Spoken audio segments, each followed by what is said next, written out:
Anybody taping? 1, 2. Gotcha. Thank you. Rise for the Pledge of Allegiance, please. Pledge Allegiance to the flag of the United States of America, and to the republic for which it stands, one nation, under God, indivisible, with liberty and justice for all.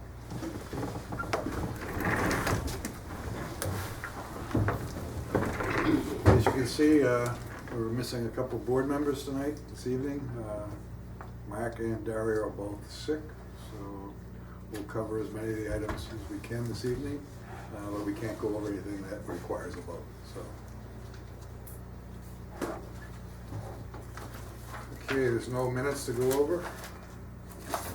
Correspondence. The office received a monthly report of fire police for the month ending March 2019. The office also received a request from the Friends of the Town Hall to host a ceremony on Saturday, May 4th at 11 a.m. to place a bronze plaque on the Town Hall. The Board of Selectmen are invited to attend and speak at the ceremony, and the Friends of the Town Hall are requesting to use the portico for the ceremony.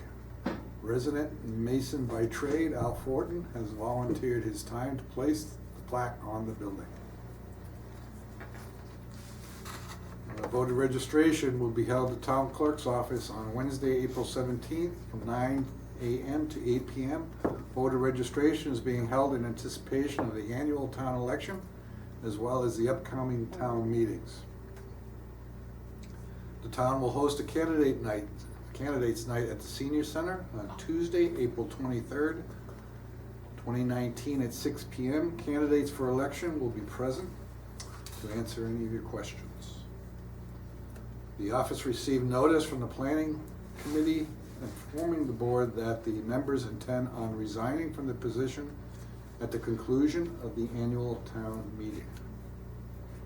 Thank you all for your participation. The office received a request that seats be made available at the table to individuals who are presenting information. So that's to do with the... Yeah, a resident came in and dropped off a request today in writing that, when there's a back and forth, usually, FinCom is in the audience, perhaps maybe Barry or somebody, members of FinCom can kind of come up here to have that, to be able to engage the audience a little bit easier. It's a good idea. Yeah. Okay, that's it for correspondence. Tom, we'd like to take your Chapter 90 reimbursement, but we don't have enough people here to have a vote, so it's fine. Thanks for coming out. We'll do that at the next meeting. We'll do that in the next meeting. And we're a little bit early, but yeah, why don't we jump around a little bit in case people are interested in coming for the 7:15. Comments and concerns? Stanley? I have a question. Yes. Candidates night, Yes. why the senior center? That was a social gathering, that's not really, it's the wrong place to have it. I don't know the answer to that question. It's where we've had in the past, I know Once, that. one time. The candidates should present their standings and their feelings to everybody at one time, so everybody hears the same story. At the senior center, from table to table to table, it's the wrong place, in my opinion. Well, I understand your concern, and I kind of feel the same way as the last one I went to. It was very segmented. It's not productive. Being on the other side, when I had the candidates night, when myself and Mr. Gagner had our little informal discussion, it was a little bit uncomfortable. It's not the type of forum I'm used to, but it seemed to work well. The auditorium's available. You can videotape the meeting, play it back. People in this town need to see and hear what's happening. Having it at the senior center, you're covering something up, in my opinion. Point taken. Okay. I agree with that. Anybody else? Tom, you had your hand Just up. a quick blurb for tonight, it's gonna be a repeat when it does sign, but the reimbursement request I had before you tonight is for Sardi Road, Reed Street, and Spring Street. And we also have prepared bids to go out for Old West Brookfield Road from Main Street to the Quabog River. Bridge Street itself is getting an overlay scheduled for next week. And then I'm looking at some crack sealing in town for this year as well. Good. Glad you brought up the crack sealer, 'cause on my way home this evening, even coming down some of the new roadways coming out of Those are the roads that need to be done. Old South Bridge, are saying, man, you know, this is one of the better roads we have in town, but I see a lot of cracks starting to form if we don't do anything about it. So glad you're taking the initiative to Yeah, move that's forward. gonna be a big portion of it this year. Probably gonna be close to $100,000 worth of crack sealing. Great. Michael? If you don't mind me asking, for the candidates night, who is it that actually initiates that? Was that actually the chairman of the board? Or was that actually the selectman's office as a whole, or? Actually, you Mr. probably Nardi answered. first reached out to us, and then we had a request from a candidate that is running for election.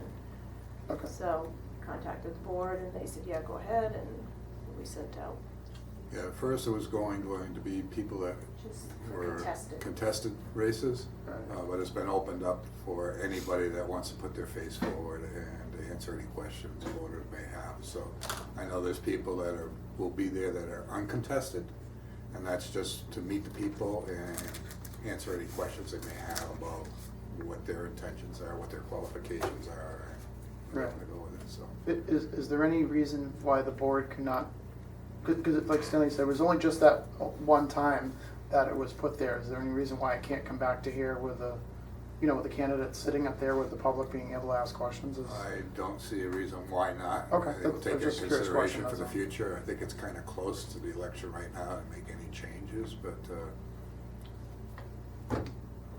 I've heard. so- Right, yeah, okay, thank you. The candidates, does that include the two that are running for the school committee so they can voice their opinions? Yes, It is, okay. yes, it's open to any candidates, whether they're Everybody contested that or was on the not. ballot So, got a notice. I know Mr. Clerk expressed an interest to be present, and once he expressed that interest, we opened it up to everybody. That's right. Thank you. Anybody else? I mean, I don't know if anybody's interested, but we can maybe check with cable to see if they wanna. I know it's kinda hard if people are candidates are sitting at tables or what have you down at the senior center, but, I mean, And maybe they could go from table to table, everybody could give a little blurb or something about their platform, but. Whose idea was that? Whose idea was that? What? Whose idea was it to use the seat Well, that's where it was in the past, so. once? One time. The auditorium, the gym is available. You can put how many people in here? You can open the door so people can. I mean, I'm forcing an issue because the senior center is a big mistake. It's not treating this community the way you should. I'm sorry, It's sir. not treating the community the way you should. Tom agreed. It's not my decision. I made my point. I mean, I don't have a problem, make another change, but. You bring it to the rest of, I mean, I personally, with an open meeting where you're canvassing different candidates, you really need a moderator or somebody to control. Who is the moderator? Exactly, so there is no moderator at this point. So to put something together quickly, I don't know if it's doable, but we'll take into it. But I would suggest you contact Darlene Kennedy. I think she would volunteer.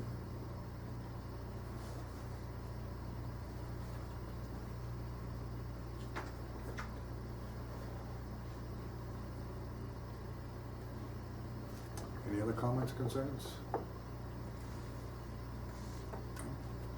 Jim, you sit there quiet as a mouse. Just happy as a clam. Glad to hear that. Well, might as well do new business while we're waiting. There's no, can't do warrants and invoices. Don't have a full board here or quorum. New business, I personally don't have anything. I think we talked a little bit about the candidates night, and then maybe we'll look into that and see if we can do anything with that. Tom? Sardi Road is also getting, not Sardi, Old Douglas Road is also getting paved this year. So that email the other day. People works in the process on that too. Yeah, roads, of course, we're financially strapped as usual, but the roads are really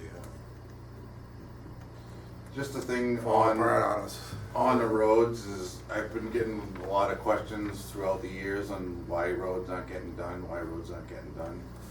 So I designed a spreadsheet, I'd be happy to send to anybody if they want it, but Warren itself has 62 miles of center line with 5 full-time employees, which breaks down to 12.4 miles of road per each person. With the budget that I'm dealt, including the chapter 90, it breaks down to $120,000 for every 12 miles of road. That includes resurfacing, snow removal, everything. Saturday Road I just paid was $204,000. It was just over a month. Yeah, we all realize, I think, that it's not cheap money in order to do it right. But if you had some kind of schedule of what your plans for the next 5 years are, what roads and stuff you're planning on doing, I mean, you have a current plan for this Yeah. year. What if you planned out at all?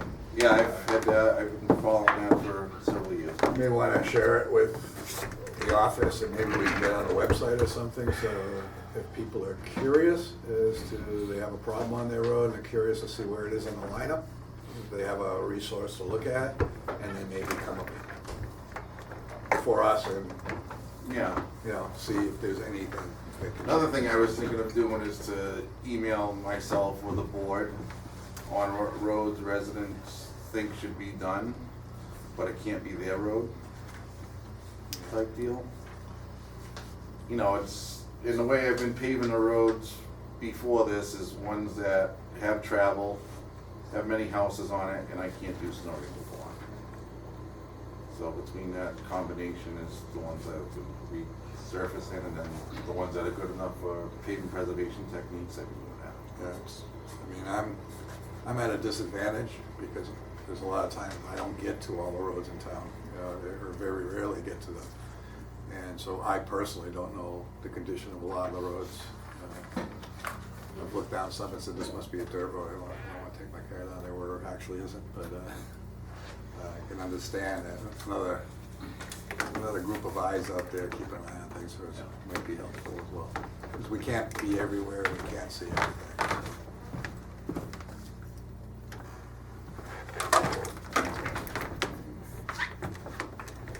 Anything else before we go on? Because we got 7:15. All right, I'd like to introduce Peter Pelquin for CMPRC. Good evening. PC. For the record, my name is Pete Peliquin. I work for Central Mass Regional Planning Commission. I'm here tonight to kind of give an overview of where the town's at with its hazard mitigation plan. There's a few people in the room who were part of the development of this plan so far.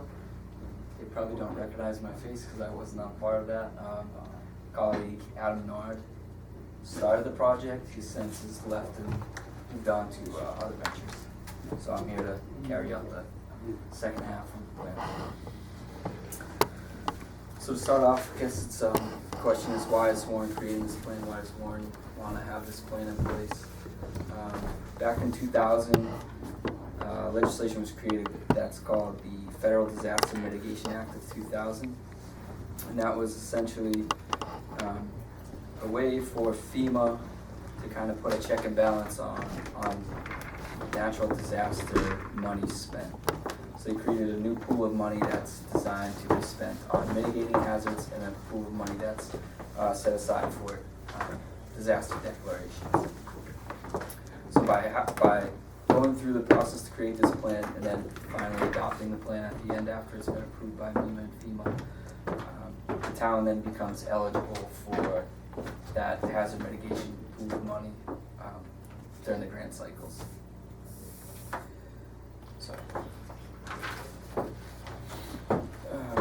So hazard mitigation, what is hazard mitigation? At its basic form is what can be done to lessen the impact prior to a storm, like now. So what we can do now, today, to lessen the impact of a storm, or what we can do in the future to lessen that impact. I try to lessen the impact of buildings, town services, and of course the townspeople. So the idea with FEMA creating those two separate pools of money is that they wanted to break that cycle of the build, disaster occurs, some kind of damage happens during the disaster, and you rebuild it again the same way it was, and the cycle just continues and continues. So FEMA's created created the legislation that put these plans in place to try to start mitigating hazards, breaking that cycle. So the town, or excuse me, the feds will essentially give the town money through a grant program to fix the culverts, fix the bridge, something along those lines. Get appropriate equipment to sweep the streets, things like that. So the hazards that we do look at include flooding, high winds, hurricanes, tornadoes, winter storms, snow, ice, earthquakes, landslides, extreme temperatures both high and low, brush fires, wildfires, droughts. Pretty much any natural disaster that you can think of, we at least try to identify that in the plan at some point, how it may possibly affect the town. So the planning process to date, CMRPC provided technical assistance to the town. The town coordinated a local hazard mitigation team.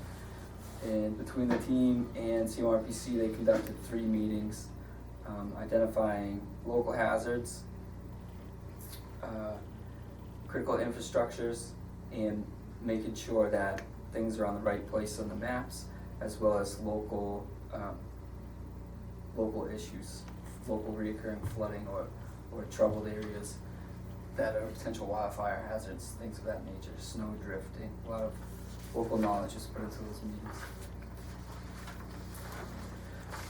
So like I was just kind of said at developing the plan, another piece that CMRPC did on its end prior to coming out here to Warren, we identified and mapped the critical facilities. That's when we brought them here and made sure that things were in the right spot where they belong. They're still there. We used state and federal data to,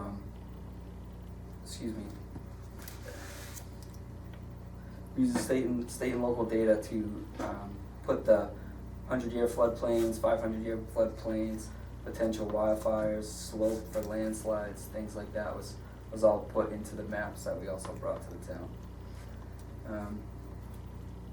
During that time, there was a public survey that went out to the town, went out to actually 27 towns all at once, Warren being one of them, and the results from the public survey in Warren,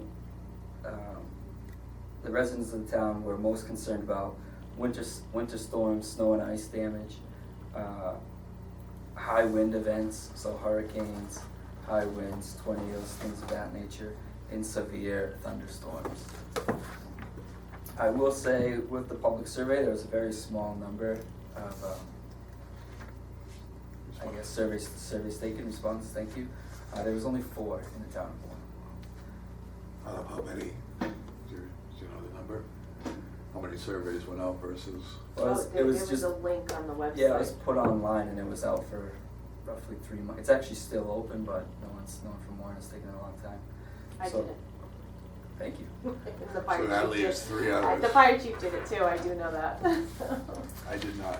So I was gonna put it out there because after tonight, I'll get to it a little later, but there's a 14-day public comment period that's required by FEMA. That typically happens after this meeting.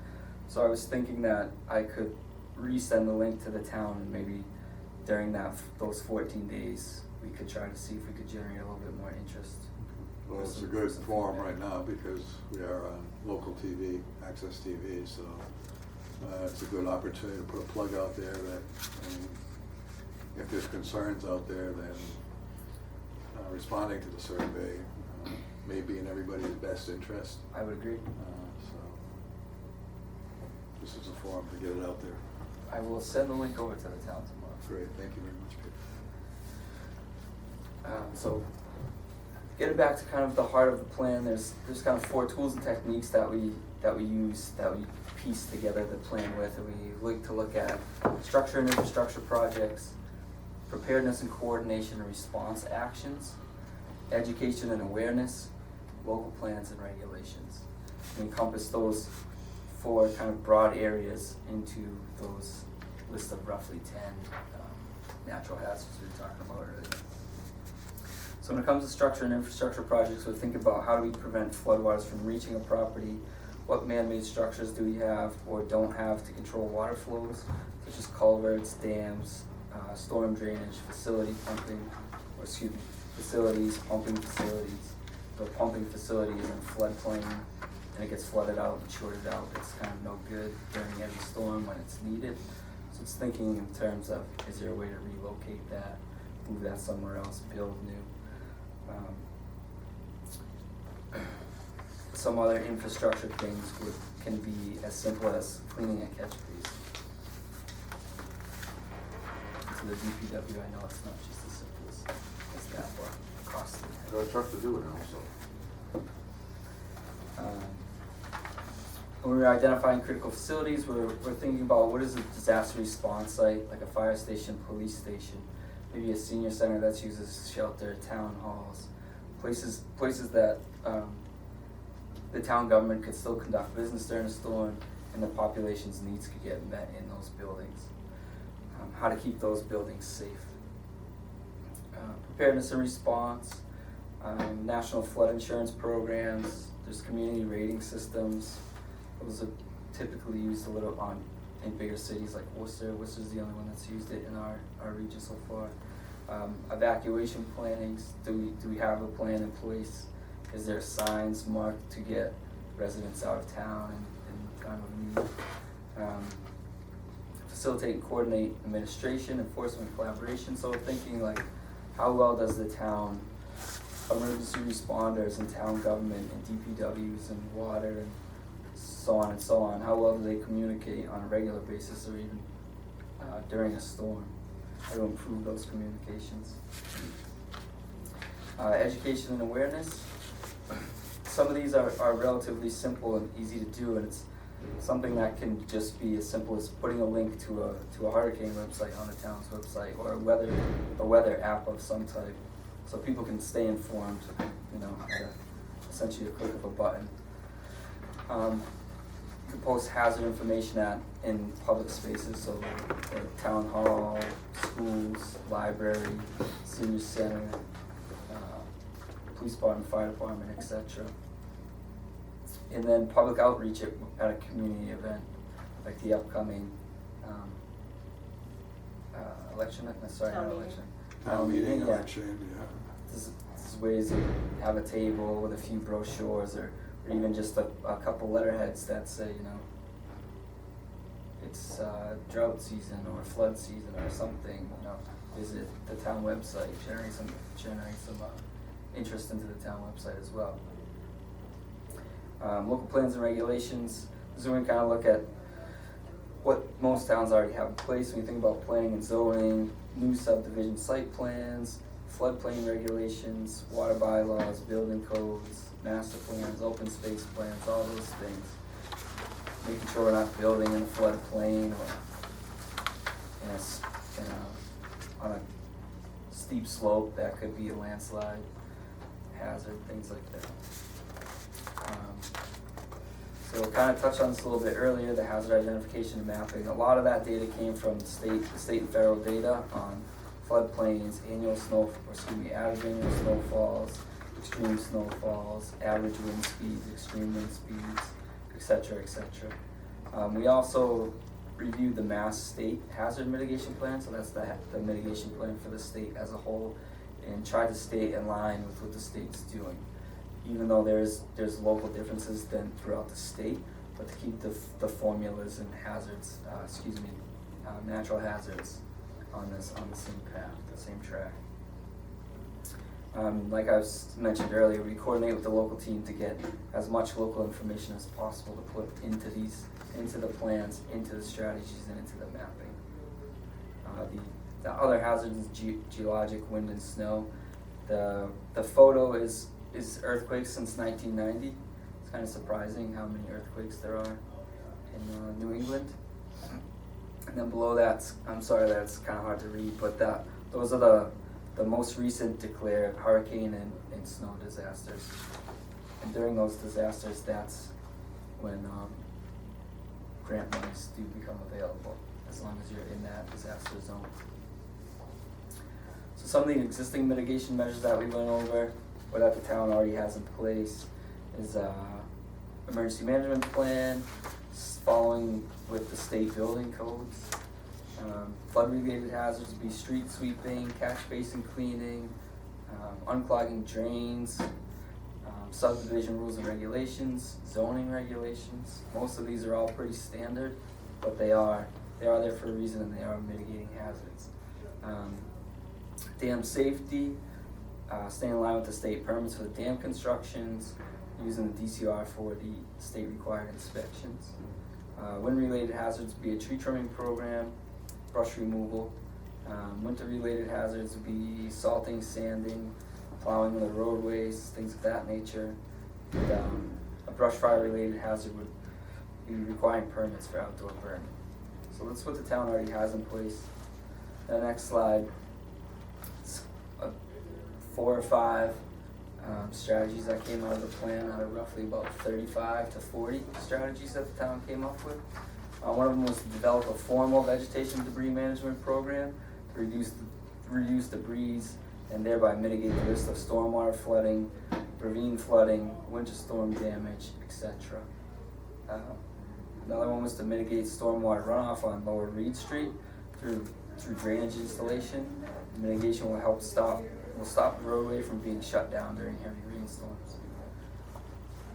Another one was to maintain and promote the reverse 911 hazard warning system and notification system to the community to continue the use of the 2 warning sirens.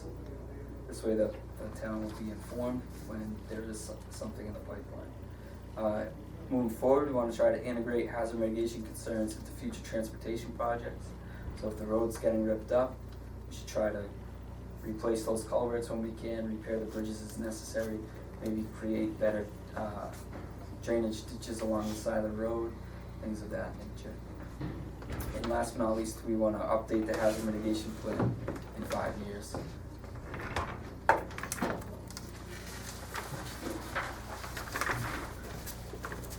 It's kind of the next steps in the hazard mitigation process, like I mentioned a little bit earlier while we were talking about the public survey, is that FEMA requires a 14-day public comment period. I'll provide a link to the town that has a draft plan along with the maps of the town. All comments can be directed to me, and that link and my name and contact info will be on the website. Once that period's over, we'll make any changes that are necessary, add any comments that need to be added. The plan will get sent off to MEMA. MEMA will review it. MEMA then sends it to FEMA. FEMA reviews it, and they give it a approval pending adoption. So once we get that back, then we'll set up another Board of Selectmen meeting. I'll come back to the board and I'll formally request that the board adopts the Warren Hazard Mitigation Plan. Once the board approves it, send it to FEMA. They give it the final last approval, and then the plan's good for 5 years. Question. Yes. And the wind-related hazards, I was just wondering, evidently you're involved with a lot of local communities. And one thing that towns seem to be struggling with recently is because of the gypsy moth infestation we've had over the last few years. There's a lot of deadwood out there, and the local town's resources can't accommodate all the work that needs to be done. Is there any plans to assist in any way, or how are the communities dealing with the situation? I think most communities are in the same spot. The gypsy moths are addressed in the hazard mitigation plan because they're essentially an invasive species. The plan is more like natural weather events, but I think because so many communities are starting to speak on behalf of that gypsy moth and the problems that they leave behind when they do move on, or if they do move on, I think the state is probably going to have to do something. I can't speak for the state, I can't speak to the state, so what I can say and what I can kind of push is that when the gypsy moths come and they leave a lot of dead wood, it's essentially like, okay, fine, you have 2 trees. But now, in a wind-related incident, you have something that's gonna fall over, take out power lines, take out buildings, take out cars. Now it's deadwood and it's a wildfire. With a heavy snowstorm, now we have more debris laying on the ground or in the road or whatever. So we can tie, maybe not the gypsy moth, but the gypsy moth's aftermath to pretty much every single hazard except for maybe, I actually don't think there's one you can't take, maybe drought. That might be the only one you can tie it to. So when we're thinking of applying for grants, or we're thinking of strategies, we're thinking how do we tie as many of these pieces together, and what is going to benefit the town as a whole to acquire a crew or remediate, remove, things of that nature. So I don't have an answer to how we get rid of the gypsy moths. I'm sorry, I don't have that answer. But there's ways to write grants to get, I guess, better equipment, more equipment, things like that, where you could get rid of that deadwood. Maybe even it would start as a funding for a tree warden, and then tree warden can search through other grants too, and along with this one, you know, you have chippers and chainsaws and a full-time person to actually get things out of the way. But that seems to be a problem for a lot of towns too, is limited resources in manpower, not only in financial Power, equipment, Yeah. financials. Go down the list. Thank you. Any You're welcome. questions Anyone else? from the audience? Michael? Sure. Do you actually have a copy, or have you reviewed a copy of any of the mapping for the town of Warren? Or have you seen it? Mm-hmm. You know, okay. I don't know the exact year, but I know it was like a long, maybe John might know, 10 years ago. Originally, I guess the center of town was flooded, maybe even longer than that, at some point in time. So one of the things that I had actually mentioned back, I think it was like 2005, to the town is, one of the concerns that I had was the police and fire station. Is the police and fire station both are adjacent to the river, and then you have the police station that's also adjacent to the railroad tracks. And I had actually gone to training that was done by Amtrak 2 or 3 years ago that was similar to this, has this mitigation. And one of the things that came up was saying you don't want any public safety buildings with a certain, 500 feet or 1,000 feet away from train tracks, because it might have hazardous materials, and if something happens, then you can't use that building, you have to evacuate. So did you actually, in your surveys or documents, do you actually show that those 2 buildings, which are right next to the river, are they in an issue that if there was a 100-year flood that they would not be usable or something to that effect? I'm trying to think right off the top of my head, and I deal with 27 towns. So I'm Yeah, trying to- yeah. Well, that's what I was saying. I don't want to get it wrong. There's a lot of maps and a lot of points, but those maps will be available in there's 3 maps that we make. One is essentially kind of a street view.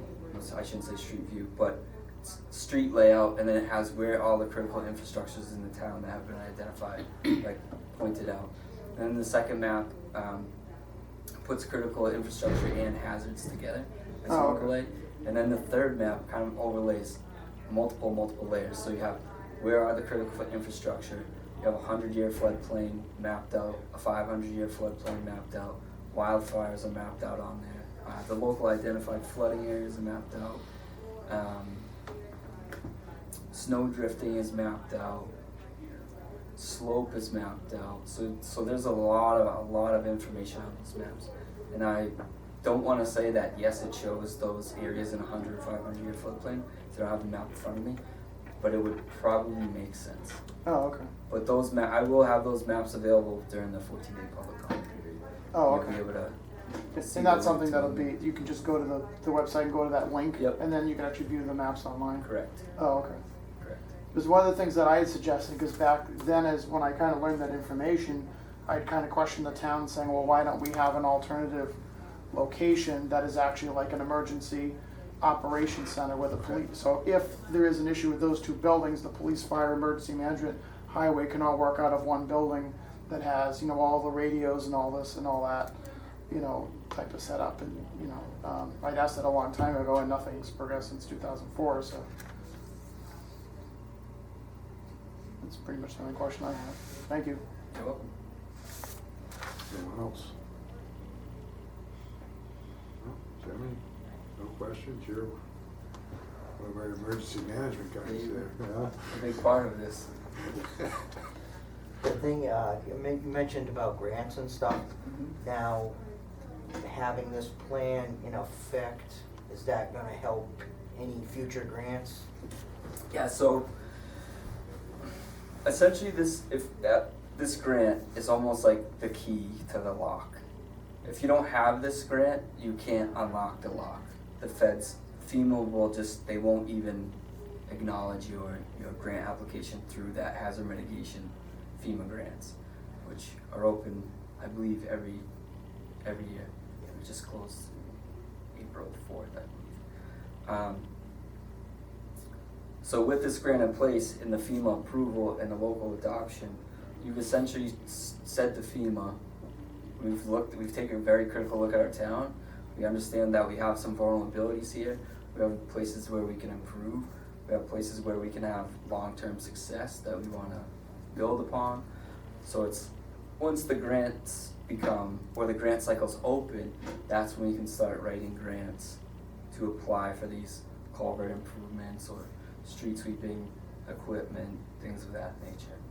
Essentially anything that got put in this plan, I'm not going to say you will get money for it, but you have a better chance of more things that are in the plan. If it's not in the plan, that's going to be more difficult because the team is going to say, well, last year this wasn't a problem and now it is. Understandably things change, but the idea behind it is that you've sat down, you've looked at the town, and you said, these are things we need to improve upon. So FEMA will allow grants to those things. Do you get any points, Peter, if you're, low to moderate income? I don't have 100% answer for you on that one. I could look into it. Because I know a lot of times that does play in your favor.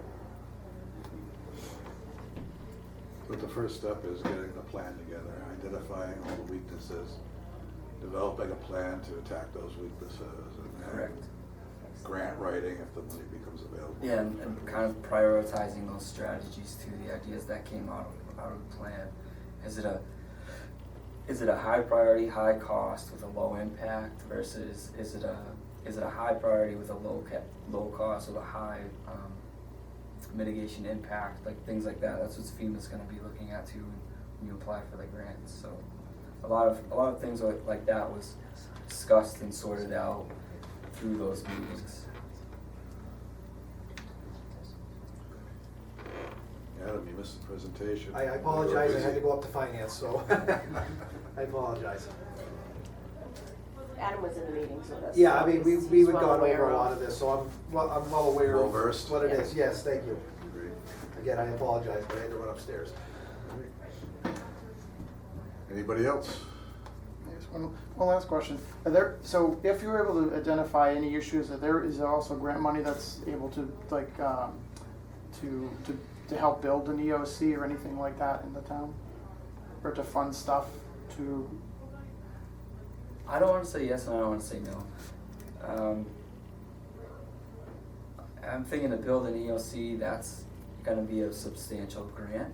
There's probably multiple grants that could be awarded. I don't know all the grants off the top of my head, but there's probably some emergency management type grants. There's probably some radio grants.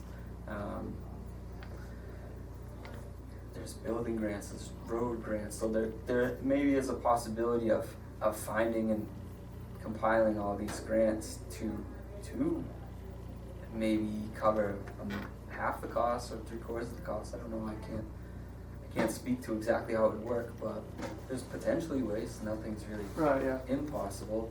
But I don't think this grant would probably, if you applied for a grant to build the EOC, unless you had a really, really good, strong case, I couldn't imagine that they're going to award that amount of money to one town for one building, which granted does have a great impact on the town, but when we're thinking of FEMA level, maybe not their highest priority of distributing water. Yeah.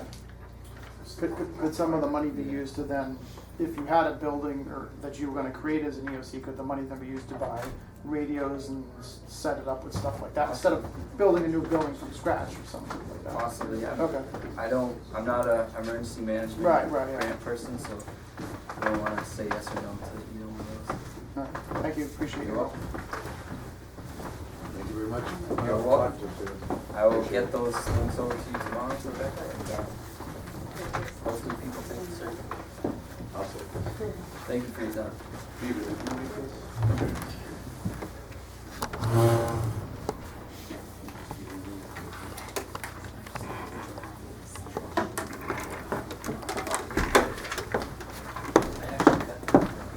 Nah, I got this. All right.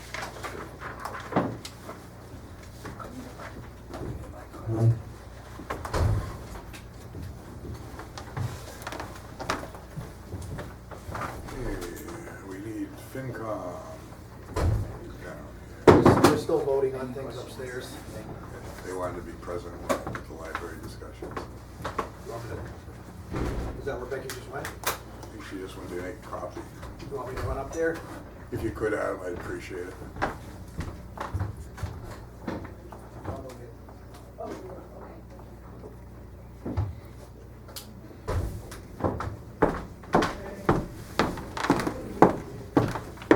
I'm just going up to get it. Peter, you should is over there. Oh, thank you for reminding me, I almost forgot it. Becky wouldn't let you forget it. I would. Thank you. You're welcome.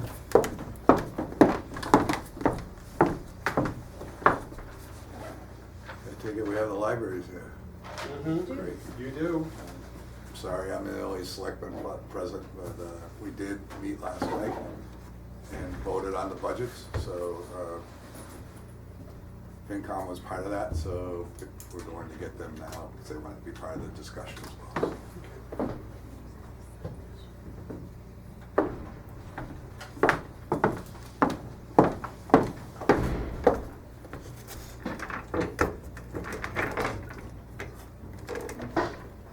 Just bear with us for a minute, we should be ready to go.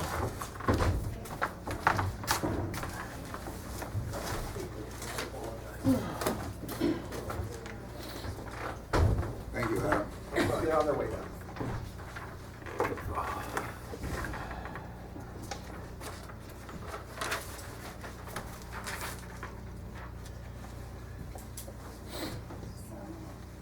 We have multiple spokespeople, or Both boards. Possibly. Depends on what. any main contributors to the discussion? We're just the united front. United Front? For the, here for the libraries and the community. Safety in numbers, so you're welcome to come up here and face the cameras if you like. Yeah, we'll move on.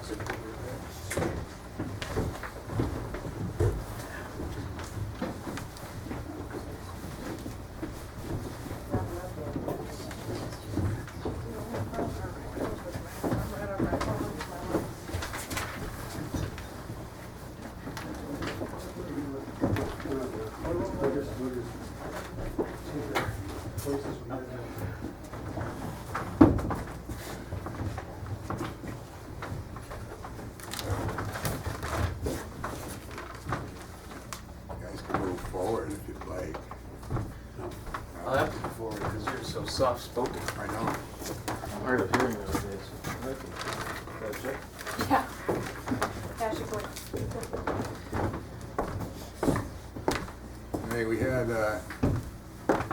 Warren and West Warren Library scheduled for 8 o'clock this evening, but I think they're so gracious to come in early because they know that our meeting's moving along a little bit quicker than we expected.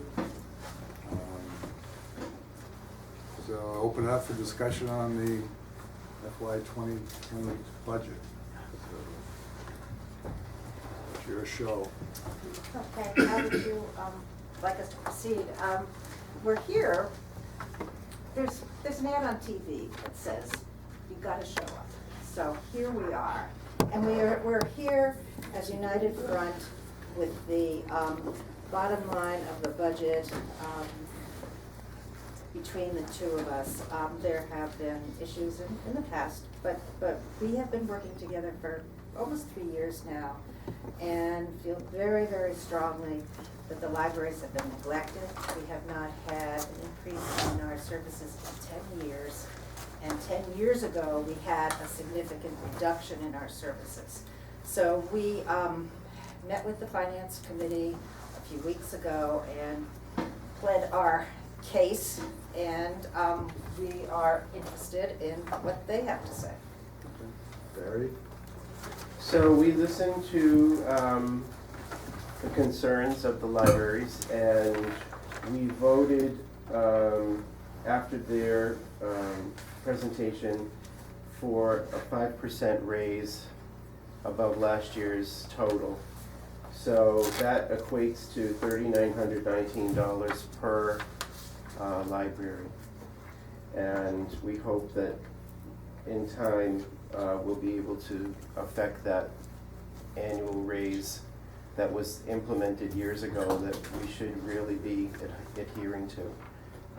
It's a small percentage, but it's been overlooked because of various reasons. But right now, we feel that we need to show an interest and a concern, and also we need to show confidence in the library so that they don't forfeit any of the privileges they have from the state. If they were to lose their certification, I don't think we want to go down that road. So we need to show interest so that they have something to go to the state with and say, our town gave us some money and we're going to work to get further funding. And we met last night, Right. and as a board, I think we voted on that budget. Right. And if I'm not mistaken, we approved. You approved. So, we're all behind you. I mean, personally, I think you've heard this from me before when I went on FinCom. I like that you're working together. I wish you'd work closer together, actually, but it's your prerogative. But we do see that there is a need. We'll be on the floor as part of the budget at the town meeting, so please come and voice your opinions and your votes when we vote on this stuff. It's Right. not only the library we have a lot of different departments that are looking for resources, and we need a lot of interested people there to really steer the town in the right direction and put the resources where we really need it. So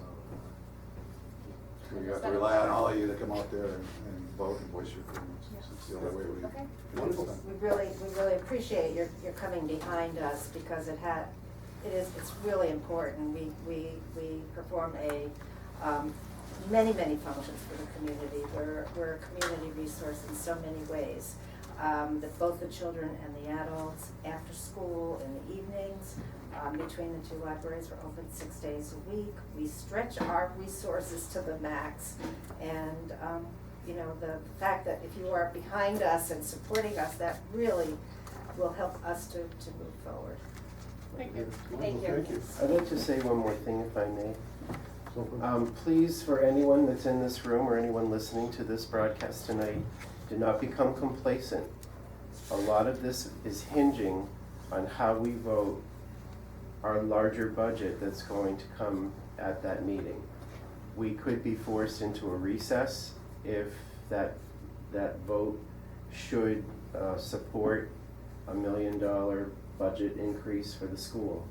So we would be forced to go back to the drawing board with the omnibus budget and potentially have to cut services or have to cut employees. So we need you there so that you can let the school know we love our schools. We just need them to be considerate of our omnibus budget that gets neglected. So you're one of those folks that's been neglected for years, and I really would like to see this not go away, even in the face of the adversity. But you have to be there and support it, because we can't do it alone. We'll be there. We'll be there. We'll be there. Appreciate you coming up. Thank you Thank very you. much.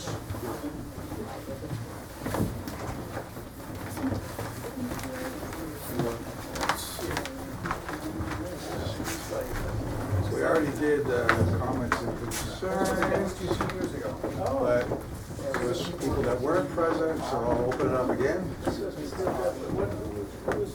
No, it's from me, you know, I talked. So I can, we are in session, the FinCom is in session. We re-voted to, item number 1, the salary for custodian. Per the bylaw, we use the PW-1 with the minimum wage to get that to the 29,291 or whatever it is. So that's minimum, your minimum that's- wage or the proposed? It's one or the other. I can't remember which one it is, but that has to come, we have to Yeah, okay. react to that on the floor.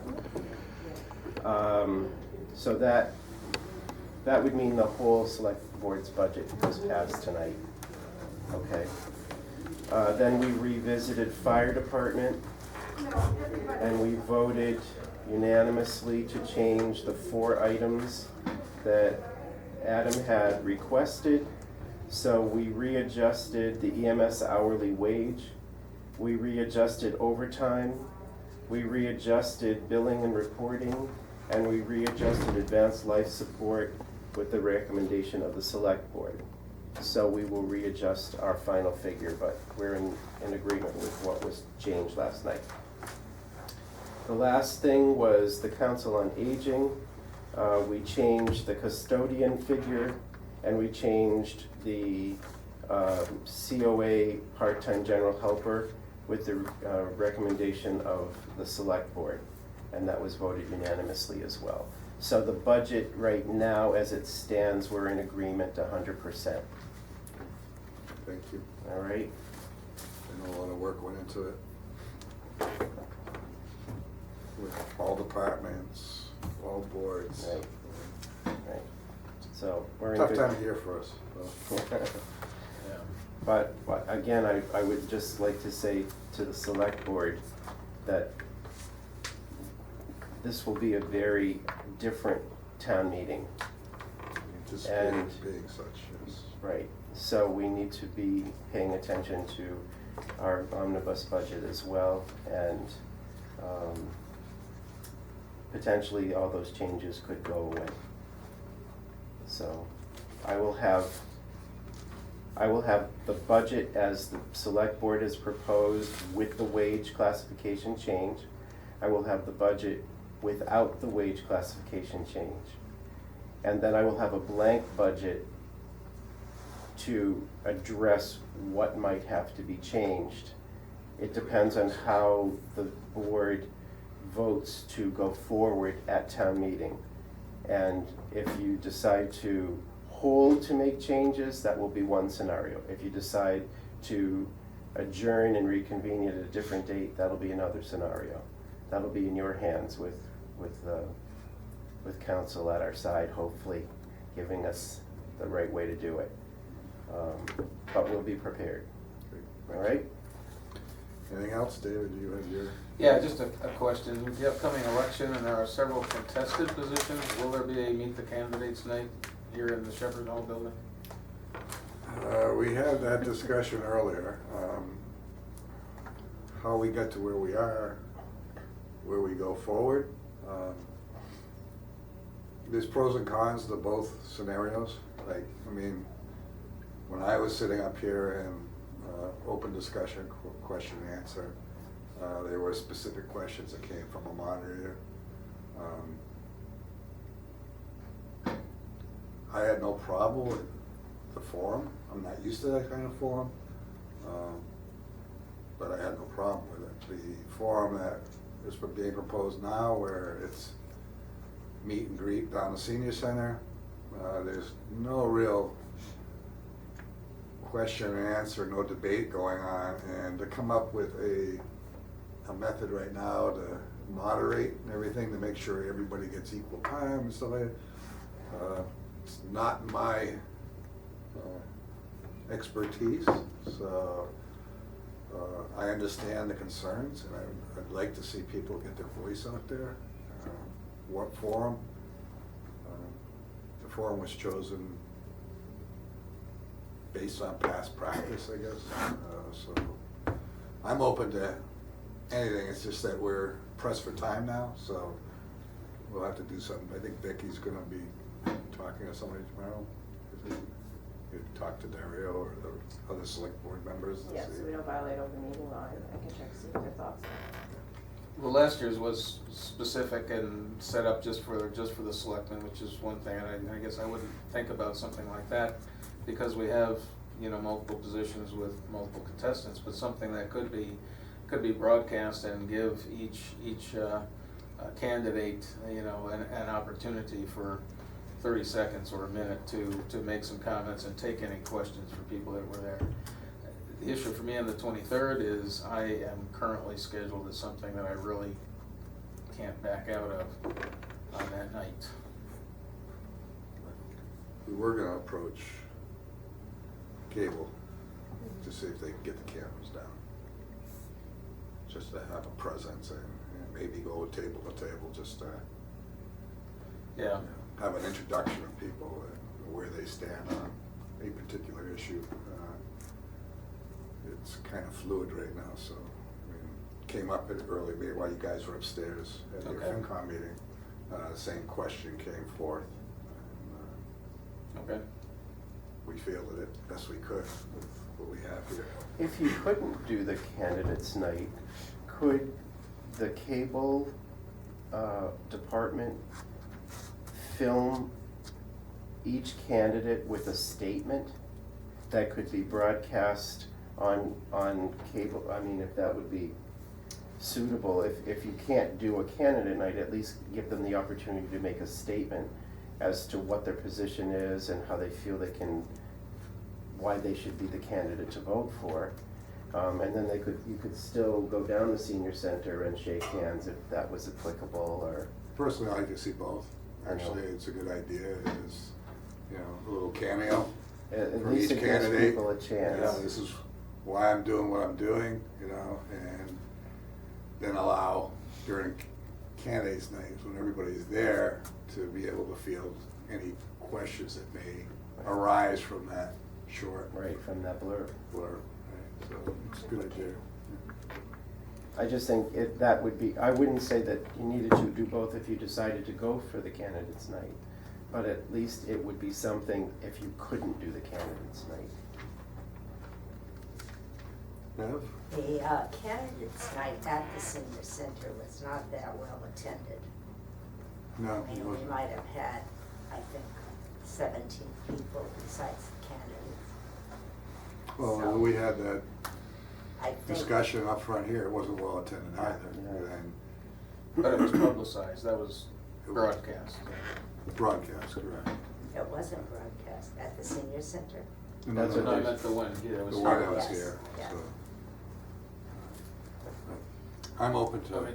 ideas and suggestions. I mean, to me, there's many different ways to skin a cat, and I mean, Yeah. unless you get them on the table and talk about them, you don't address them, right? So, I mean, we'll reach out to cable and see if they're willing to do, and get a hold of the different candidates and see if they would mind getting, just to sit down, you know, this is who I am, this is what I stand for, this is where I wanna take the town, or a particular department, this is where I see there's a need there.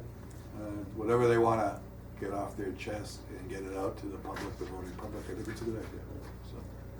You could do that right here, really. Hey, you can do it right here in the office, it doesn't, I mean, it doesn't have to be anywhere special, I mean, you know, we could put the foreign queen of the Quabog banner behind and the backdrop or whatever.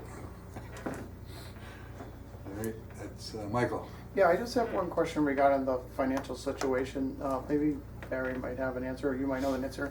At town meeting, I understand what Barry's saying, and I understand the financial situation. Why is it that the townspeople can't do the town budget first and then do the school item last. So in other words, by doing the school first, and I understand what he's saying, but I just don't understand why. So I guess what I'm trying to say is, if you do all the town stuff first, everybody gets the budget they want, and then at the end you say, well, school department, this is all that's left over, you're not getting this amount, this is all that's left, and then do it that way. Why are we being forced to give the school the money they want first, and then the town is then suffering as the secondary, unless I'm misunderstanding I something. understand your question, all right? Yeah. It's not a matter of us giving the school what they want or what they don't want, right? It's a matter of the voters getting out there and either supporting or not supporting the request being made. That's just not the school, right? So that's everything.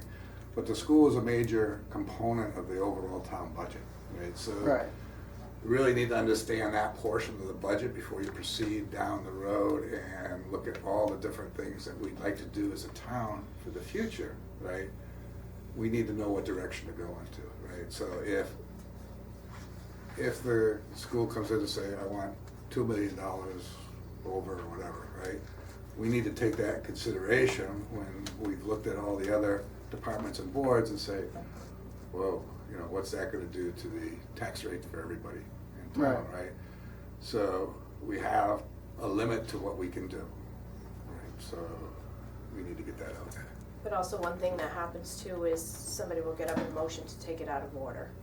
So the school Right. gets pushed to the front and Right. then we vote. Right. I know, that's something that I don't feel is right, because I think the town, because it's, it's taxpayer money, that money should be used, in my personal opinion, should be town issues first, school second. Well, the school is a town issue, right? You can't, Well, no, I you can't understand, say but I they're mean, not, it's just- right? All yeah, our, right. our children are going to the school system, right? We as a voting body have to express, I mean, the school committees work with the schools year round, right? They come in with a budget, now it's the townspeople's opportunity to vote in that budget or not vote in that budget, right? So it's not up to me, it's not up to you, it's not up to Becky, it's up to everybody to get out there and Right. voice their concerns on all the different departments and where they want them to go. I mean, the fire department has needs and requirements, the police department has needs and requirements, the highway department has needs and requirements, and the town offices all have needs and requirements, you know, sewer department, so. But there has to be a balance. There has to be a balance, so I mean, the finance committees work with all the different departments and boards, trying to get out what they need and having serious discussions with them. You know, do we really need it, or can we postpone it and stuff? And they come forward with the best possible scenario they can, and then it's up to the selectmen to say yay or nay and negotiate back and forth with FinCom and the different boards if we have to. So it's a process, right? Yeah. It's just not, people just don't pick up Right, this no, I number out of understand. the air. I mean, there's a lot of real requirements behind those numbers, and we've got to be cognizant of the fact. I mean, I'm not in town all the time like Tom's in town. He's riding the roads a heck of a lot more. He knows what needs to be done better than I, right? Adam knows what needs to be done for the fire, you know, where his weaknesses are in the fire department and emergency services, right? The ambulances and whatnot, you know. Chief Bruce knows what his requirements are for the police department, and they have to come forward with those, and we only have so much money to spend. Right, And yeah. we try to accommodate as much as possible. And the town's been hurting for a number of years. Right, yeah. It's No, not right, like, yeah. you know, we've been spending an exorbitant amount of money across the board. So, I mean, you saw the library was here, right? They're in jeopardy of losing their accreditation as a library. So, I mean, if the town doesn't invest in it, if the town doesn't want it, why would the state support it, right? So it's I mean, you've got to work together with these different departments. All right, thank you for the clarification. Anything else you want to add to that, Barry? Or No, that was fine. Thank you. Yeah. anything else? Okay. Next meeting date is scheduled for April 16th, next Tuesday at 7. And so we adjourn. Thank you all for coming. Okay.